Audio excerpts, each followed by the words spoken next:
Hey, Clemson family, it's been a big couple of days for the Tigers on campus with a couple of football recruits out of the Elite Retreat Junior Day and news coming from the ACC office. I'm Daniel Shirley. That news is about the schedule. We know where the Tigers will open the season, so we'll take a look at the schedule game by game coming up. Should be fun to break it all down. I'm Bill Zimmerman. Thanks for joining us on YouTube and the major podcast apps. This is episode 60 of the Supreme Alway podcast. Tap that subscribe or follow button. We'll make sure you don't miss out on analysis of all the big news around Clemson sports. Let's get into recruiting. It might be the football off season. It's a time that I do like to talk recruiting. Even though the 2023 class is locked up, there has been plenty of news. And let's start out with the updates on the dozens of top juniors who came to Clemson last weekend for the Elite Retreat. And the Tigers got a pair of commits, the first one being four-star defensive lineman Champ Thompson. He's from Georgia, and Clemson has been busy in Georgia the last couple of years. This kind of fits, makes a lot of sense. Really talented guy. Know a little bit about him, have seen a little bit of him the last couple of years here in the state of Georgia. Think he's a good addition. We'll see going forward, but I like this start to the class. I know they had some commits already, but coming out of the junior weekend, this feels like a really good way to jumpstart this class. Really versatile skill set when you look at his highlights. He averages 6'3", 260 in measurements according to the four major sites. He's out of the Atlanta area, Meadow Creek High School, Norcross, Georgia. And Thompson has ties through his father to another player on the Clemson team already. Yeah, Jamal Anderson and Michael Thompson both played for the Falcons, so that's a neat little tidbit that their sons are going to be playing for Clemson. Can't wait to see what they bring. I'm really excited about Jamal Anderson in this 2023 class, and it's a good get here for Clemson as well to get Thompson.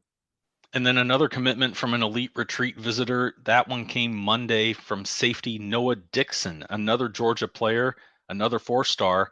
He's out of Troop High School in LaGrange. He's highly rated among the top 10 safeties by Rivals. He's in their top 100 overall. Again, recruiting Georgia really hard. This staff is doing a good job here in the Peach State getting talent.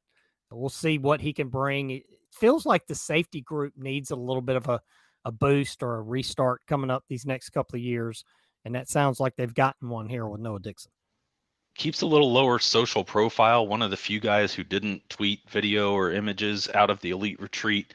Measures 6'2" and 180. Again, an average of the four major recruiting services there.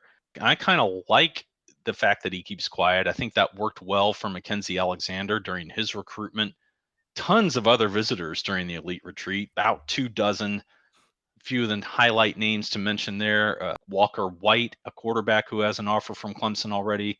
David Iziamume, a running back who is Clemson's lone offer at this point, and the focus is CJ Spiller's efforts. Wide receiver Alex Taylor, defensive lineman Heaven brown-shuler, very well-known linebacker recruit in Sammy Brown, and a familiar name at linebacker in Drew Woodaz. Yeah, Sammy Brown's one of the best players in the country. I mean, if they could get him, that would be a huge lift for the defense. And I really like what I've seen of Walker White. I like his size, just like what you see from him on video. So really, again, recruiting quarterbacks, trying to get those elite defensive players, that seems to be the focus for the staff. And so far, so good. This class is off to a good start, and it looks like they could add some more coming up here, coming out of the junior weekend. It's a busy start already. Let's see where we go from there. Like I said, more than a dozen other guys worth mentioning as well. We do have them listed out in a blog post at our homepage, clemsonkickoff.com. I know a handful of you have checked that out already. We've got recruits' reactions to the Elite Retreat, and we will keep updating that as more things get posted, including Dixon's commitment. I also want to mention that there were 3 players on hand for the Elite Retreat that already had committed for next year. Cornerback Tavoy Fegan, tight end Christian Bentoncourt, and kicker Nolan Hauser. So now 5 commits in the class of 2024. Technically, the class of 2023 isn't even done already, but Clemson has a wrap on its class, and they are moving forward there. And Tavoy Fegan is one for sure who has been very active on social and trying to get other guys in the loop. Yeah, he's a talented guy now. Tavoy he's a really, really talented player. Love what I see from him. And if he's going to be that lead recruiter, we'll see how that plays out. that's a great place to start with him because he's a really, really good player. Hey, be sure to check out our previous episode with a special guest, the Techspert Sam Conn Jr. If you want to find out how these guys are going to fit into Clemson's offense and how Clemson's offense can get a lift from Garrett Riley joining the staff, it's got a lot of really good information. Also, be sure to follow us on social media at Clemson Kickoff, Twitter and Instagram. We'll get you the most important news in between episodes. Speaking of important news, the schedule is out for 2023.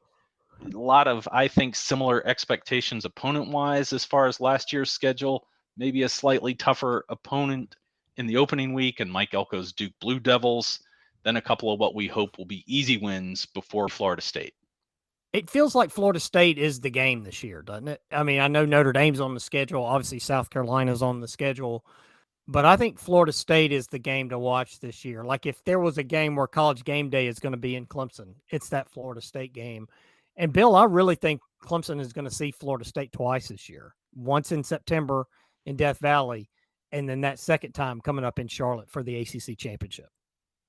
That opener will be Monday, September 4th, Labor Day against Duke. We'll run through the schedule real quick if you're in the podcast. Of course, if you're on YouTube, you can see it on the screen right now. Second game of the year, September 9th at home against Charleston Southern, FCS opponent. A week later, Florida Atlantic comes to Death Valley. Been a while since they were visiting.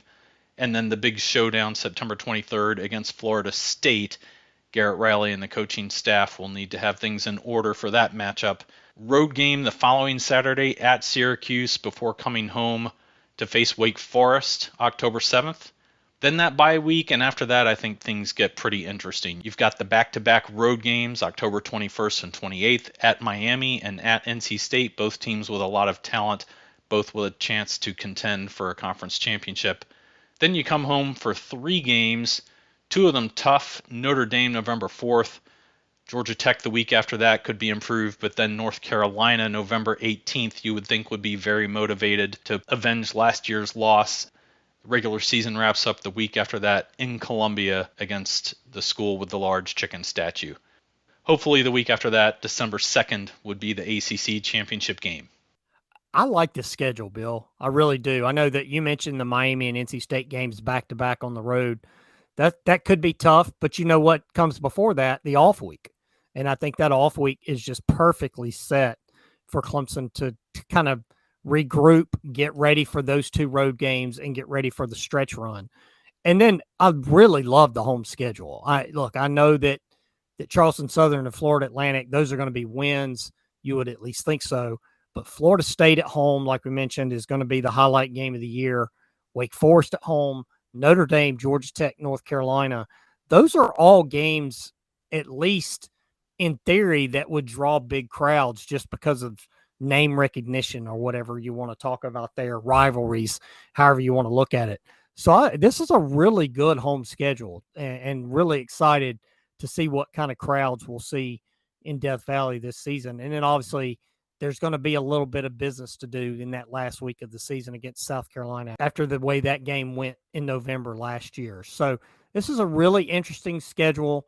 I love starting the season with a conference game. I think that's a lot of fun. It gives a little bit more juice to it. On the road for the second straight year is really interesting as well. So it's a really fun schedule, and I can't wait to see this team take it on. Yeah, no schedule ever feels like it's perfectly set up, right? But this one looks really good, even though I don't know that there's a true gimme in ACC play this year. The way the schedule has changed, we've lost the division. There's now the pod, and then you're playing more schools, which I think is awesome. Don't get me wrong. I'm really glad. But I think you look this year, Duke's on the rise.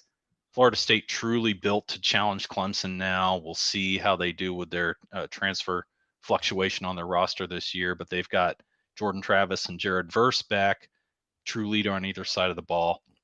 Syracuse always gives Clemson fans more than they want to see, don't they? Just somehow, some way, even if Clemson pulls away late, it's a closer game for more of the game than you expect. Wake, I think, is going to plug in Mitch Griffiths at quarterback and still be a contender. Miami's in its second year under Mario Cristobal. You would think they would improve. NC State, as I mentioned, a lot of status quo there, solid program.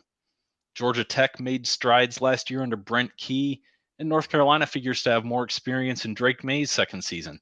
Maybe that Jackets game should be the one where Clemson fans are the most confident. I would sure think so. But late in the year, you never know what will happen. You don't know what kind of momentum each team will have. And then it may be placed, as I mentioned, between two really solid opponents in November, as people like to refer to that. What's the old cliche? The trap game. And Bill, we don't know what Clemson is going to look like either. I mean, with a new offensive coordinator, what will the offense be? Is it going to be tweaks? Is it going to be a major overhaul of the offense?